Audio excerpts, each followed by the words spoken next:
I saved $30,000 switching from AT&T to Mint Mobile.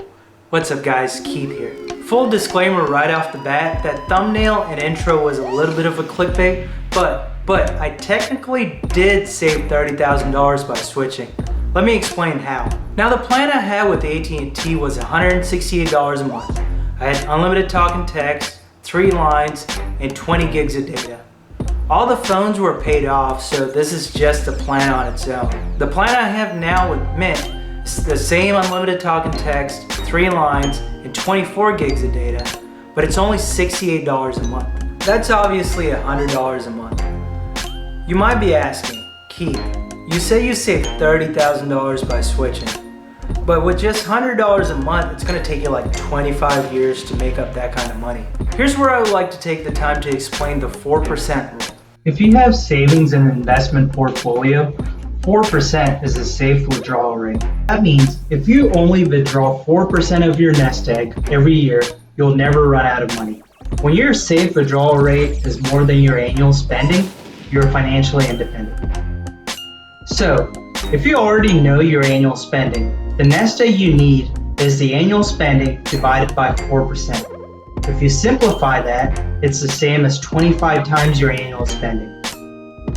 Knowing that the nest egg needs to be 25 times the annual expenses, let's look at what the nest egg needs to be based on your monthly spending.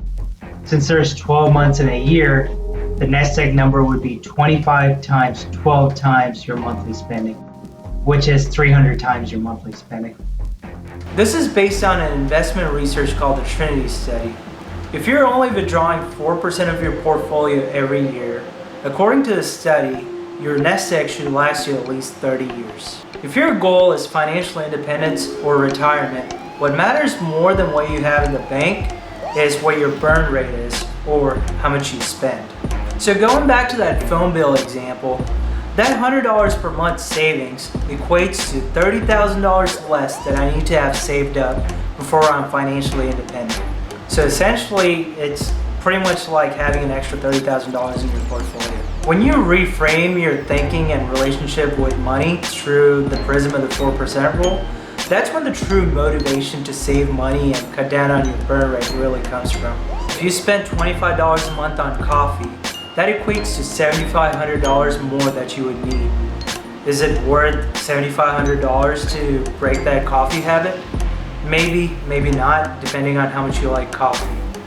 Let's say you live in a $1,000 a month modest apartment. If you're considering moving to a $1,500 per month quote-unquote luxury apartment in the city, that extra $500 a month equates to an extra $150,000 you'll need before you're financially independent. Is it worth $150,000 for a luxury apartment? How long is it going to take you to save up that $150,000? I drive a 9-year-old paid off car. But if you're into buying new cars and upgrading it every 3 years, and let's say you have a $500 car payment, again, that equates to $150,000 more that you need before you're financially independent. Is that brand new car worth $150,000? These inconspicuous additions to spending is what's called lifestyle inflation.